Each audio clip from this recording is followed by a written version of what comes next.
والسلام على سيد الأنبياء والمرسلين أما بعد فأعوذ بالله من الشيطان الرجيم بسم الله الرحمن الرحيم درود پاک پڑھیے الصلاۃ والسلام علیک یا سیدی یا رسول اللہ الصلاۃ والسلام علیک یا سیدی یا حبیب اللہ الصلاۃ والسلام علیک یا رحمۃ للعالمین وعلى آلك وأصحابك يا خاتم النبيين۔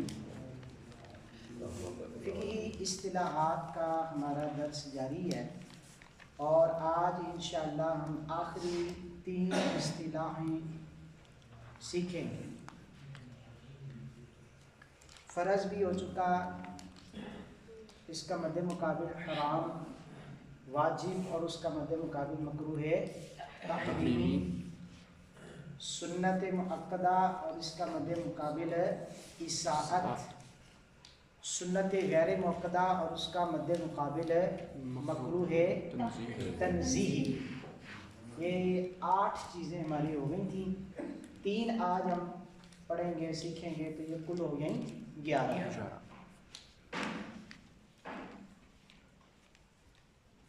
آج ہم پڑھیں گے امر مستحب کے بارے میں۔ مستحب لفظ کیا ہے؟ مستحب۔ جس طرح ہم نے سنت مؤکدہ پہلے لفظ کے معنی سے سمجھا، مؤکدہ جس میں تاکید کی گئی ہو، غیر مؤکدہ جس کی تاکید نہ ہو، اصاعت یعنی برا کام۔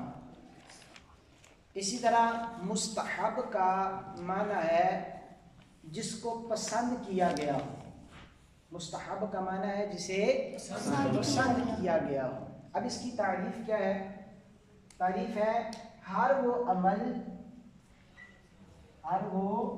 عمل جو شریعت کی نظر میں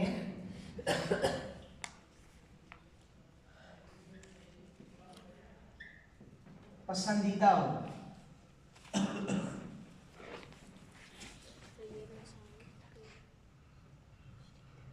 لیکن اس عمل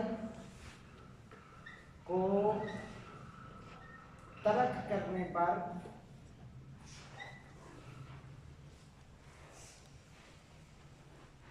کسی قسم کی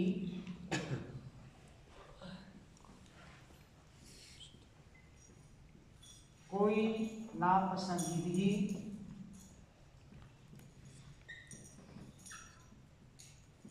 نہ ہو۔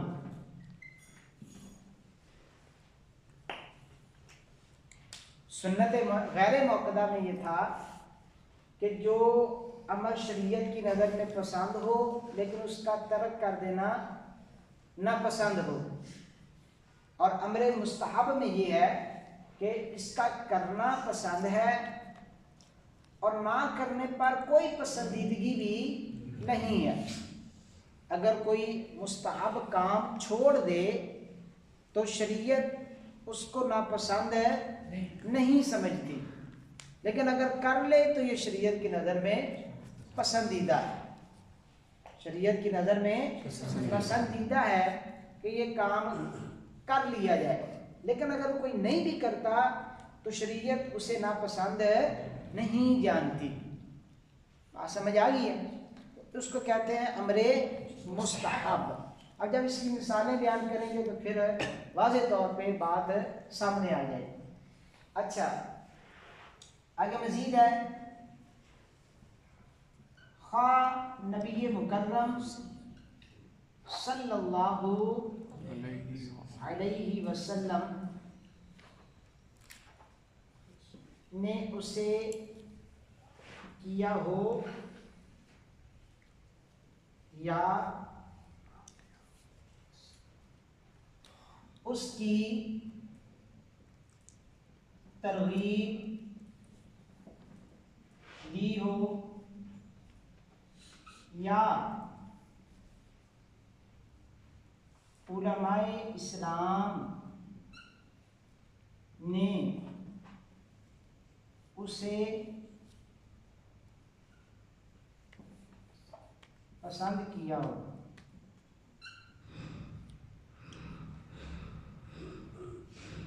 یعنی یہ شریعت کی نظر میں پسندیدہ عمل کیوں ہے؟ یا تو اس لیے ہوگا کہ نبی کریم علیہ السلام نے کبھی کبھار اس کو کیا ہے، کبھی کبھار اس کو کیا ہوا ہے، لیکن ایسا کیا نہیں ہے کہ جو سنت غیر موقدہ کے درجے تک پہنچتا ہو، جو کل ہم نے پڑھی تھی. ایک آدھ بار کبھی سرکار نے وہ کام کیا بھی ہو تو شریعت پسند کرتی ہے کہ امتی وہ کام کر لے. یا یہ کہ سرکار علیہ السلام نے اس کی ترغیب دلائی ہو اور یہ شریعت کی نظر میں پسند ہے کہ اس کام کو کر لیا گیا. اب اس ترغیب میں اور سنت غیر موقدہ کی ترغیب میں فرق کیا ہے؟ کل بھی ہم نے پڑھا تھا نا، سنت غیر موقدہ بھی وہ جس کی سرکار نے ترغیب دلائی ہو، یعنی کہ اس طرح کے عصر کی جو سنتیں تھیں 4، اس کی ترغیب سرکار نے دلائی تھی نا. رحم اللہ امرأن، اللہ اس بندے پر رحم فرمائے، اللہ اس بندے پر رحم فرمائے. صلی قبل العصر 4، جو عصر کی نماز سے پہلے 4 رکعتیں ادا کر لیا کرے. اب وہ بھی ترغیب تھی اور یہ بھی کیا ہے؟ ترغیب ہے. ان دونوں ترغیبوں کے درمیان فرق کیا ہے؟ فرق یہ ہے کہ جو کل کی ہم نے حدیث مبارکہ یہ عصر کی نماز والی جو بیان کی تھی، یہ کون سی کتاب کی تھی؟ جامع ترمذی کی، جامع ترمذی کی. اچھا، اس ترغیب میں اور اس ترغیب میں فرق یہ ہے کہ وہ ترغیب سند صحیح کے ساتھ امت تک پہنچی. یعنی یہ حدیث کوئی بیان ہوتی ہے نا اور اس میں سند بیان ہوتی ہے. پہلے دن بھی یہ لیکچر میں بیان کیا تھا کہ محدث کہتا ہے مجھے میرے فلاں استاد نے بیان کیا، وہ کہتے ہیں میرے فلاں استاد نے بیان کیا، وہ کہتے ہیں میرے فلاں استاد نے بیان کیا. یوں چلتے چلتے صحابی رسول تک بات جاتی ہے اور وہ سرکار تک بات کو پہنچاتے ہیں. تو صحابی رسول کے علاوہ باقی جتنے بھی نیچے آئیں گے نا حدیث کے راوی، ان پر کلام ہوتا ہے کہ وہ بندے کیسے تھے. اگر تو وہ حدیث صحیح کی جو شرائط ہیں ان پر پورا اترتے ہوں تو اس حدیث کو کہیں گے حدیث صحیح، اور اگر ان شرائط میں سے کوئی شرط رہ جائے تو اب وہ سند کے اعتبار سے حدیث ہو جاتی ہے ضعیف. سند کے اعتبار سے کیا ہو جاتی ہے؟ ضعیف. تو سند ضعیف کے ساتھ ایک ترغیب ہم تک پہنچی ہے یا سرکار کا کوئی عمل شریف پہنچا ہے، تو اب اس سند کے ساتھ جو سند ضعیف کے ساتھ ہے تو بھی چونکہ ہم تک سرکار کا ایک عمل پہنچا یا سرکار کی طرف سے ایک ترغیب پہنچی ہے تو اس کو بھی کسی نہ کسی کیٹیگری میں رکھنا تھا. تو اس کو رکھا ہم نے مستحب کے اندر. یعنی اس کام کو اگر کوئی کر لے تو شریعت کی نظر میں پسندیدہ ہے، لیکن اگر کوئی نہیں بھی کرتا تو شریعت اسے اس ترک پر ناپسند نہیں رکھتی. ٹھیک ہے نا جی، اس کا اپنا اختیار ہے، کرے یا نہ کرے، لیکن کرے گا تو اچھا ہے، کرے گا تو اچھا ہے. اچھا، یا پھر یہ کہ اس عمل کو جو شریعت کی نظر میں پسندیدہ ہے وہ علماء اسلام کی یعنی کہ تحقیق کے مطابق یا ان کے نزدیک یہ کام کر لینا اچھا ہو. بات سمجھ آ گئی نا؟ علماء اسلام کی طبیعت اس طرف مائل ہو کہ یہ کام امت کو کرنا چاہیے، یعنی وقت کے تقاضے کے مطابق چونکہ علماء یہ نباز قوم ہوتے ہیں. جس طرح ایک ڈاکٹر ہے وہ کسی بھی بیماری کا علاج تجویز کرتا ہے، تو علماء امت کے اندر اگر کسی بات کے اندر وہ کمزور ہو رہی ہو تو کسی امر مستحب کو امت کے لیے پسند کرتے ہیں کہ امت یہ کام کرے، اور یہ کرے گی تو یہ اللہ اور اس کے رسول کے قریب تر ہوتی جائے گی. لیکن اگر کوئی چھوڑ بھی دے اس کام کو تو ایسا نہیں کہ وہ گناہگار ہوگا. بات سمجھ آ رہی ہے؟ جس طرح کے یہ محافل ہیں، اب یہ محفلیں ہیں، ہم جو کرتے ہیں، کوئی بھی اینی ون امت مسلمہ میں سے کوئی بھی وہ فرقہ ہے، اس کی بات نہیں ہم کرتے، ہر ایک کی نظر میں یہ جو محفلیں ہیں یہ ہمیں مستحب ہے۔ یہ کیوں کی جاتی ہیں؟ تاکہ امت قرآن و سنت کے قریب آ جائے، وہ محفل کے اندر بیان سنیں، سرکار کی سیرت مطہرہ سنیں، ہاں جی، تو امت اسلام کے قریب ہو جائے۔ اور فی نفس ہی یہ محفلیں کرنا نہ فرض ہے نہ واجب ہے، ہاں جی، یہ اس کیٹیگری میں نہیں آتا، یہ امر مستحب ہے، امر مستحب ہے۔ اب یہ اس علماء کی نظر میں پسندیدہ کام ہے، محفل میلاد کر لیں، تو اس طرح سرکار کی جو ہے وہ سیرت مطہرہ بیان ہوتی ہے، سرکار کی پیدائش کے واقعات، سرکار کے بچپن کے واقعات، پھر اسی طرح ساری زندگی سرکار کی سیرت ہی سرکار کا میلاد نامہ ہے۔ یعنی سرکار دنیا میں تشریف لائے تو کیا ہوا، اللہ تعالیٰ کے کیا انعامات ہم پر ہوئے، پہلا زمانہ کیسا تھا، سرکار کے آنے سے کیسی تبدیلیاں آئیں، پھر سرکار نے جب اعلان نبوت کیا تو پھر کیا تبدیلیاں آئیں۔ تو نبی کریم علیہ السلام کی تشریف آوری پر جو کچھ اللہ تعالیٰ نے ہم پر انعام کیا، احسان کیا، اس کا ذکر کیا جائے تاکہ امت جو ہے وہ سرکار کے اور قریب ہو، کہ جن کے صدقے میں ہم پر یہ انعام ہوا۔ مثال کے طور پر کوئی خاتون ہے تو وہ یہ سوچے کہ اگر سرکار نہ ہوتے تو میں تو زندہ گاڑ دی جاتی، بچیوں کو زندہ دفن کر دیتے تھے۔ یہ ہمارا پاک و ہند جو ہے پہلے وہ ہندوستان کہلاتا تھا اس زمانے میں، تو یہاں پر تو شوہر مرتا تھا تو عورت ساتھ ہی اس کی چتا کے ساتھ جلا دی جاتی تھی۔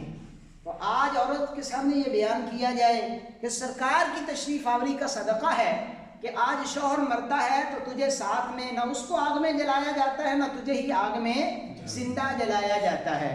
تو جب یہ باتیں بیان ہوگی، سنیں گے ہم، تو سرکار سے محبت اور زیادہ بڑھے گی۔ جب سرکار سے محبت بڑھے گی تو سرکار کی سیرت کو اپنانے کا جذبہ دل میں پیدا ہوگا۔ تو یہ جتنی بھی باتیں ہیں یہ امر مستحب ہے۔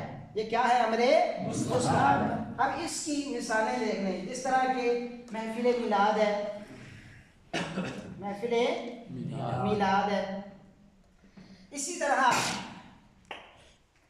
کوئی فوت ہو گیا اور اس کے لیے ایصال ثواب کا اہتمام کرنا، ایصال ثواب کا اہتمام کرنا۔ یاد رہے کوئی فوت ہو جائے تو اگر اس کے ورثاء یا اس کے دوست احباب یا کوئی بھی مسلمان کوئی شے اللہ کی راہ میں صدقہ کرے، اللہ کی راہ میں صدقہ کرے، یا کوئی بھی نیکی کا کام کرے، نماز نفل پڑھی ہے، روزہ رکھ لیا ہے، یا کوئی 10 20 50 روپے، 100 روپیہ، 500 روپیہ، لاکھ روپیہ صدقہ کر دیا ہے، اب جو اس کو اس نماز پہ ثواب ملا، جو روزہ رکھنے پر اس کو ثواب ملا، جو صدقہ کرنے پر اس کو ثواب ملا، اب یہ عرض کرے کہ اے اللہ، اس نماز کا ثواب، اس روزے کا ثواب، اس درود پاک کا ثواب، اس صدقہ و خیرات کا ثواب میں اپنے فلاں مرحوم بھائی کی روح کو پہنچاتا ہوں۔ ایصال کہتے ہیں پہنچانے کو، ایصال ثواب یعنی ثواب پہنچانا۔ تو یا اللہ میرا یہ ثواب فلاں مرحوم تک پہنچا دے، تو اس کی دعا کی برکت سے اس کے عمل کا ثواب اس مرحوم کو بھی پہنچتا ہے، اور اس کے ثواب کے اندر بھی اللہ تعالیٰ کمی نہیں کرتا۔ ایسا نہیں کہ اس کا ثواب آدھو آدھ ہو گیا جی، 50,000 کا لاکھ صدقہ کیا تھا، لاکھ کا ثواب ایصال ثواب اس نے کیا تو 50 کا اس کے کھاتے میں 50 کا آگے پہنچا، نہیں، اس کو بھی اللہ تعالیٰ لاکھ ہی کا ثواب عطا فرماتا ہے۔ اور ایصال ثواب یعنی زندہ کوئی نیک عمل کرے اور فوت شدہ تک اس کا ثواب پہنچائے، یہ احادیث طیبہ سے ثابت ہے، احادیث طیبہ سے ثابت ہے۔ اب جس طرح کہ بخاری شریف کی حدیث مبارکہ ہے، حدیث نمبر ہے 2756،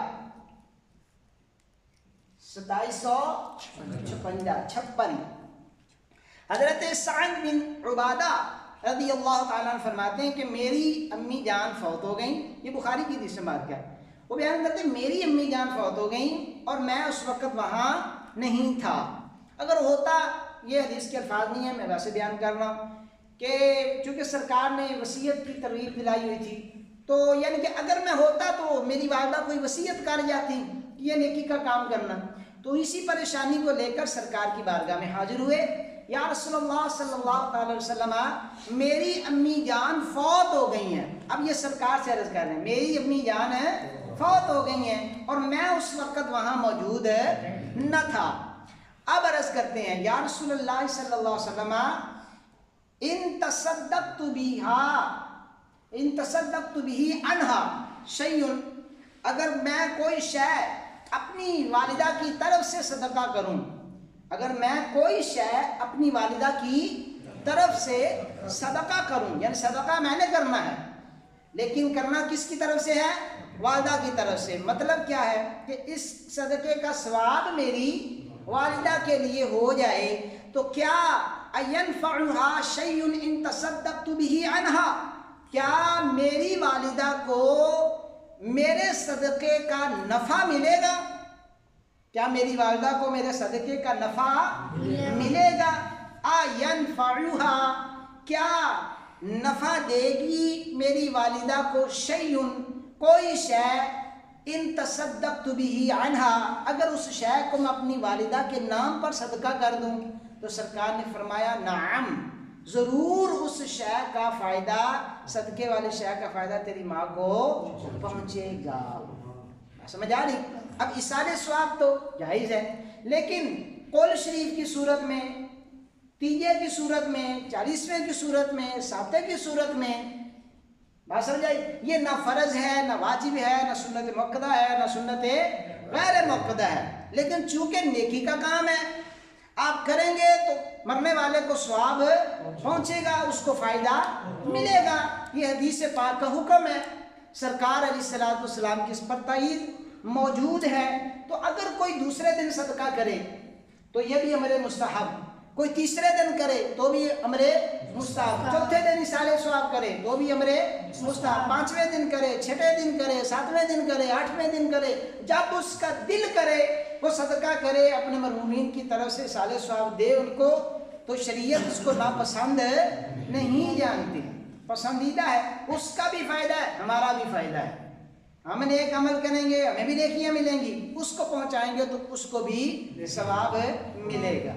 اب رہا جو ہم جس دن کرتے ہیں اس دن کا نام دے دیتے ہیں، دوسرے دن کیا تو دوجا، تیسرے دن کیا تو تیجا، ہاں جی، 7ویں دن کیا تو ساتا، 40ویں دن کیا تو 40واں، تو یہ صرف اس دن کی نسبت سے نام ہے، البتہ یہ فی نفس ہی کیا ہوتے ہیں؟ ایصال ثواب۔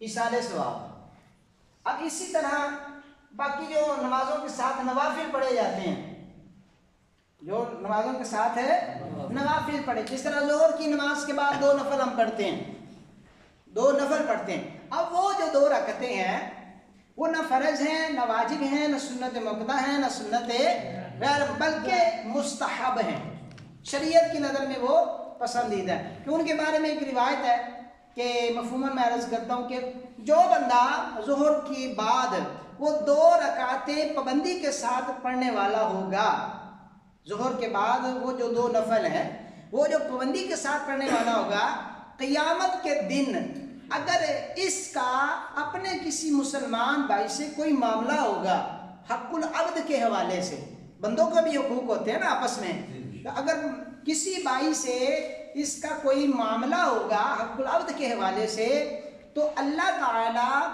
اس بندے کو کہ جو 2 رکعتیں پڑھنے پر پابندی کرتا تھا، تو اللہ تعالیٰ اس بندے سے صلح کروا دے گا، اس بندے سے کیا کروا دے گا؟ صلح کروا دے گا۔ اور صلح کی ایک صورت جو ہے نا وہ حدیث مبارکہ میں یہ بھی بیان ہوئی کہ اللہ تعالیٰ اس بندے سے جو دوسرا ہوگا نا جس کا حق مر گیا تھا، وہ مطالبہ کر رہا ہوگا کہ یا اللہ اس سے میرا حق لے کر دے، اور اللہ تعالیٰ نے تو صلح کروانی ہے، تو اللہ تعالیٰ اس بندے کو جنتی محل دکھائے گا، وہ جنتی محل دیکھے گا اور عرض کرے گا یا اللہ بڑا عالی شان محل ہے، یا اللہ یہ کس کے لیے ہے؟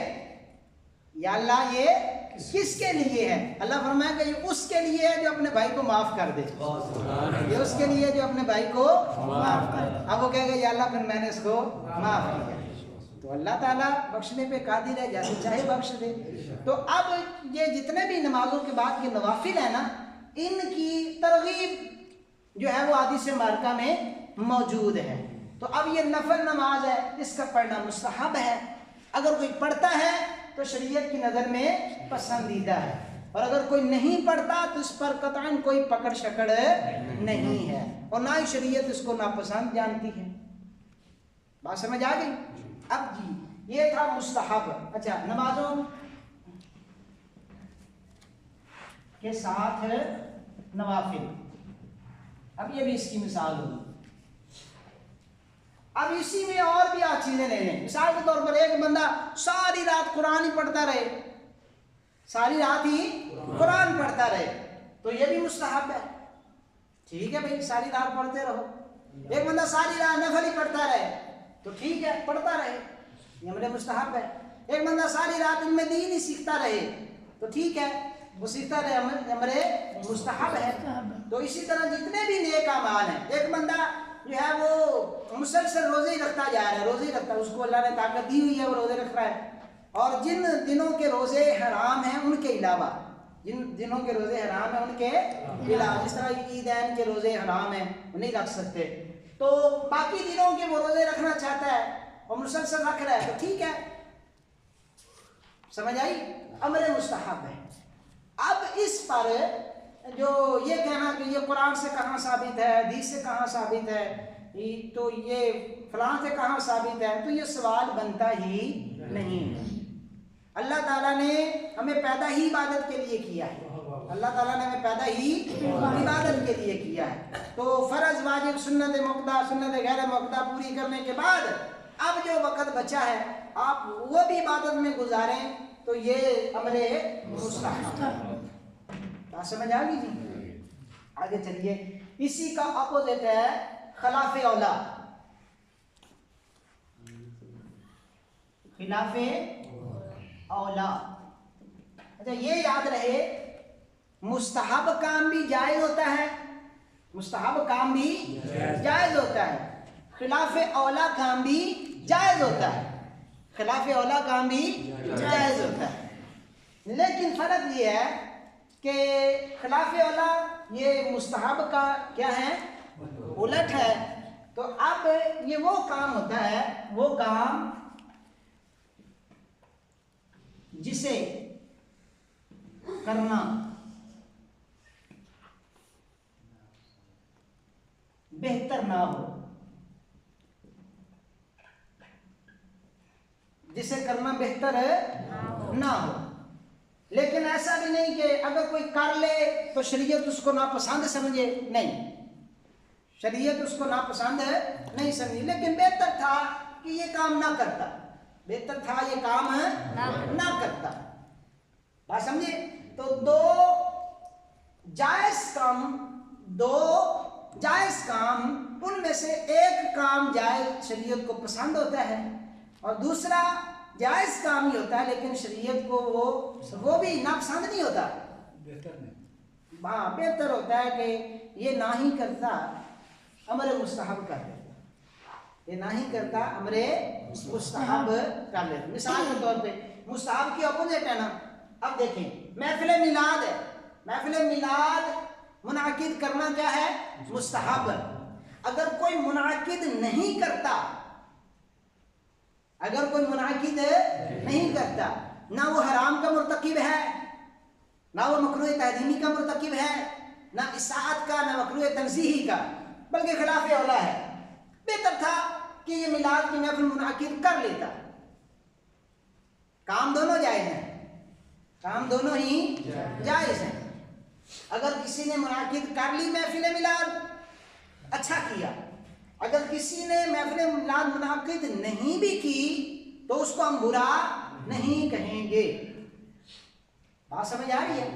اسی طرح اصالِ ثواب ہے، اگر کسی نے قرآن شریف کا اہتمام کر لیا ہے بہت اچھا کیا، اپنے لیے بھی ثواب کمایا، اپنے مرحوم کے لیے بھی ثواب کمایا، لیکن اگر کسی نے اصالہ ثواب کی محفل نہیں کی، قول شریف کا ختم نہیں دلایا، ساتے کا ختم نہیں دلایا، 40ویں کا ختم ہے نہیں دلایا، ہم اس کو برا نہیں کہہ سکتے، ہم اس کو برا نہیں، اس کو تانا نہیں مار سکتے۔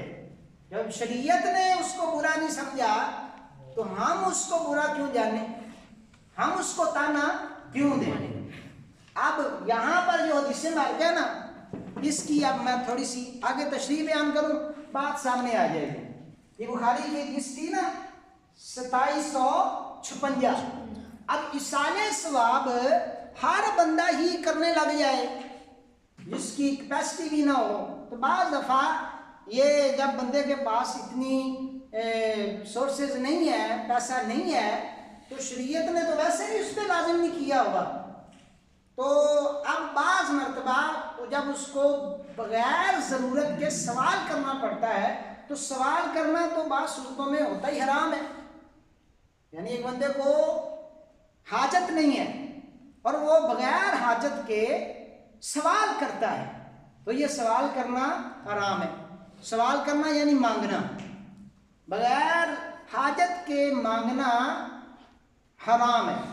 اب ہوتا یہ ہے کہ ایک بندہ ہے، اس کے پاس اتنی پسری نہیں ہے کہ وہ قول شریف کا ختم دلائے، ساتے کا ختم دلائے، 40ویں کا ختم دلائے، کوئی اس پہ ضروری نہیں ہے کہ وہ ختم ہی دلائے، بلکہ اصالہ ثواب کرنا ہے نا، آپ پڑھائی کر لیں، قرآن پاک کی تلاوت کر لیں، ہاں جی، درود پاک کی محفل سجا لیں، کلمہ شریف کی محفل سجا لیں، اور اس کا ثواب مرحوم کو پہنچا دیں۔ لازمی تو نہیں ہے وہاں سیب بھی رکھنے ہیں، تو وہاں پر امرود بھی رکھنے ہیں، تو کھجوریں بھی رکھنی ہیں، تو وہاں پر چنے بھی رکھنے ہیں، مکھانے بھی رکھنے ہیں، تو یہ سب چیزیں ضروری نہیں۔ ہاں اگر اللہ نے آپ کو طاقت دی ہوئی ہے، پیسہ دیا ہوا ہے، تو پھر کیا کریں؟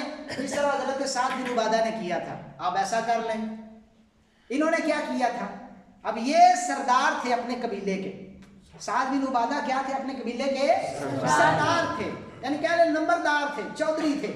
ان کی امی جان فوت ہو گئی، یہی حدیث مبارکہ ہے۔ عرض کرتے ہیں اَيَنْفَعُهَا شَيْءٌ إِن تَصَدَّقْتُ بِهِ عَنْهَا، اگر میں اپنی امی کی طرف سے کوئی شے صدقہ کروں تو کیا میری امی کو فائدہ ملے گا؟ قال نعم، سرکار نے فرمایا ہاں بالکل تیری امی کو فائدہ ملے گا۔ اب انہوں نے عرض کیا یا رسول اللہ انی اشہدک ان حائطی المخراف صدقۃ علیہا، یا رسول اللہ پھر آپ گواہ ہو جائیں، وہ جو میری پہلی ہے نا مخراف والی، کون سی؟ وہ جگہ کا نام ہے، جس طرح یوں کہہ لیں وہ جو میری پہلی ہے نا سیم والی، ہاں جی پہلیوں کے نام بھی ہوتے ہیں نا، وہ جو میری پہلی ہے نا یہ نہر کے پاس ہے جو میرا مربع ہے، تو اسی طرح انہوں نے کہا یا رسول اللہ وہ جو میرا باغ ہے نا، باغ کھجوروں کا پورا باغ مخراف والا، وہ سارا باغ میں نے امی کے نام پہ صدقہ کر دیا۔ امی کے نام پہ کیا کر دیا؟ اب ہم تو نہیں باغ کر سکتے، تو شریعت نے اس کو لازم نہیں رکھا۔ ہاں کوئی اپنی استطاعت کے مطابق جتنا چاہے صدقہ کرے، اگر وہ مربع والا ہے تو مربع صدقہ کر دے، ٹھیک ہے، اگر وہ نہیں ہے تو وہ خالی قل هو اللہ پڑھ کے بھی صدقہ کر دے، ثواب پہنچا دے، اس کا بھی ثواب پہنچتا ہے، خالی سبحان اللہ پڑھ کر بھی اس کا ثواب پہنچا دے تو ثواب پہنچتا ہے۔ تو خالی سبحان اللہ کہنے سے سبحان اللہ سبحان اللہ سبحان اللہ، ایک درخت تو لگتا گیا نا جنت میں، اچھا سبحان اللہ کہنے میں کوئی زور لگا ہے نہیں نا، تو شریعت کو پسند ہے کہ اپنے مردے کو سبحان اللہ پڑھ کے اصالہ ثواب کر دے۔ بات سمجھ آ رہی ہے نا؟ ہاں اگر کوئی نہیں کرتا تو اس نے بہتر نہیں کیا، اس کو چاہیے تھا کہ کچھ نہ کچھ ضرور کرتا، لیکن یہ کرنا سبحان اللہ کا ثواب پہنچانا، قل هو اللہ کا ثواب پہنچانا، الحمدللہ کا ثواب پہنچانا، یہ کوئی فرض بھی نہیں ہے، واجب بھی نہیں ہے، سنت مؤکدہ بھی نہیں ہے، سنت غیر مؤکدہ بھی نہیں ہے۔ یہ فرق سمجھ آ گیا نہیں؟ فرق سمجھ آ گیا نہیں؟ اللہ آگے چلیے، یہ تھا خلاف اولا، کیا تھا خلاف اولا۔ اچھا سب سے آخری بات اب ہماری رہ گئی ہے، وہ ہے مباح۔